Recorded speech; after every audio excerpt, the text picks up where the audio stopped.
Good evening from New York. I'm Chris Hayes. Federal judges have gotten increasingly fed up with the light sentences that the Department of Justice, the prosecutors, have been recommending for the people who engaged in the seditious storming of the Capitol to violently overthrow the government on January 6th. There's been a whole bunch of judges kind of hand-wringing over this. And then today, for the very first time, a judge handed down a harsher sentence than what the government was asking for, sentencing one rioter to 45 days in prison and saying, quote, there have to be consequences for participating in an attempted violent overthrow of the government beyond sitting at home. The government had asked for home confinement. There have to be consequences beyond sitting at home. It's true. Such a simple, obvious truth that too many have lost sight of. January 6th was the most direct threat to American democracy since Fort Sumter during the Civil War. It took a lot of people to make it happen. Most of those people have just gone back into normal life with zero consequences, from the rioters on up. Obviously, the now disgraced former president who led the rioters was impeached, but Republicans did have an opportunity to give those consequences the judge talked about, concrete consequences, and simply make it so that he could never run for or hold office in America again. It's in the Constitution. Would have been a, frankly, lenient treatment for his behavior. It was the bare minimum they could have done. But no, Senate Leader Mitch McConnell and the overwhelming majority of the rest of his party chose not to do it.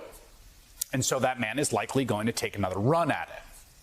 But it's more than just him. So far, more than 600 people who participated in the January 6th attack have been arrested. We've been tracking these cases, right, as they go through the courts. And a lot of them are going through some process of real accountability. Some are facing very serious prison time, again, depending on what exactly they did that way. The ones who seriously engaged in violence many of them have been in jail this entire time.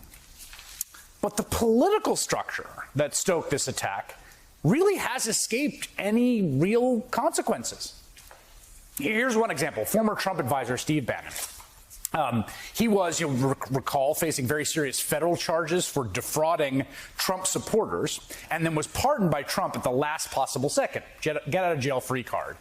And he's now helping to train appointees for the next Republican administration, telling NBC News, quote, if you're going to take over the administrative state and deconstruct it, you have to have shock troops prepared to take it over immediately. I gave him fire and brimstone. Now, let's be clear. This is in large part the chesty braggadocio of, honestly, a pretty pathetic figure. But we all saw what happened last time, right, in January. And then there are the Republican politicians who voted with the mob. Again, where are the consequences? There have to be consequences. Those folks who voted with the mob, their betrayal of democracy was even more insidious than the rioters.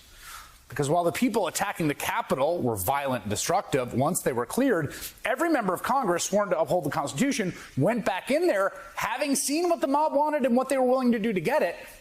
And every member had the option to vote to preserve and uphold democracy, and yet still a majority of Republicans voted to overturn the election. That vote itself is an egregious assault on American democracy. As egregious as the actual attack, and it's been totally whitewashed. Again, there have to be consequences, and where are they? All these people are still members of polite society in good standing. Some of them are continuing to cultivate a seditious faction that stokes the big lie, that there was fraud in the election. Others have just moved on from that vote with no actual consequences. Again, remember, the majority of the Republican caucus across the spectrum voted to overturn the election. Even a brand new Congresswoman, Michelle Fischbach, from a swing district in Minnesota that she just won from a Democrat, decided to vote to disenfranchise her own voters on her third day in office. A truly stunning middle finger to throw up at your constituents. But there have been no consequences for her. She's just, chilling. True for people like Senator Josh Hawley, seen here giving the rioters a proud salute that morning. True for Senator Ted Cruz. And for Senator Rick Scott, I think, who's escaped opprobrium and shouldn't. They all voted to overturn the elections. In some ways, Scott is the worst offender because he's now the chairman of the National Republican Senatorial Committee. He's in charge of running the Republican midterm campaign, having voted in the last election to disenfranchise the majority of Americans and hand the election to the loser over the winner and end 2 centuries plus of American democracy. That guy running the midterms. And now he's just, what is he? He's just another senator complaining about inflation, as if he did nothing to undermine American democracy earlier this year, to end it, in fact. Now, remember, when all this happened, there were some calls for those senators to resign, calls for their expulsion even. And that sounds like a dramatic thing to do. But I don't think it's that crazy considering the offense. And short of that, there could have been official censure. They could have been voted to censure them. What they all did was an egregious offense against the Constitution and the traditions of American democracy, as egregious as one that can be contemplated and yet nothing. There have to be consequences.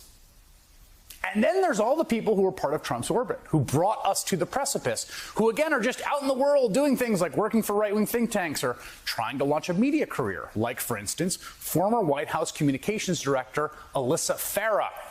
Now, like many in the world of conservatism, and particularly conservative media, she is a legacy case.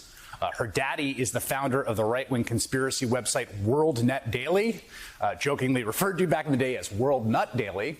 Farah was part of the vast right-wing conspiracy that tried to bring down the Clintons. And to be fair, you cannot hold that against her. She's an adult, did her own thing, though she did write for the site as recently as 2014. But after 2 years as Mike Pence's press secretary and a year at the Pentagon, she became the White House communications director, which is a big deal. And she held that job during what was the deadliest year in American history up to that point. You remember that year. We all watched as the president stoked misinformation and fear and talked about injecting bleach and turned Americans against each other and rooted on people who were threatening the governor of Michigan and told us the virus was going away when it wasn't and misled us about the numbers and didn't get enough testing, and then turned his attention to the big lie and began stoking it before the election as tens of thousands of people kept dying. Alyssa Farah was in charge of messaging from the White House that whole time. That was her job, and that's what she was doing. She finally decided to exit on December 3rd when she apparently had had enough. That was well after Trump had lost the election, after months and months of selling poison to Americans about how the election was rigged. And quite amazingly, on January 7th, she did an interview with Politico, part of an effort to start sanitizing her image. She told the paper that she stepped down because she saw where this was heading in December.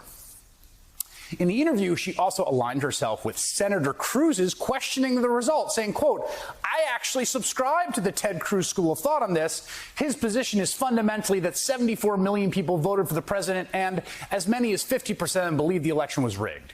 We should go through the exercise to the fullest extent that we can, having a process that's open and transparent to show that these results were accurate."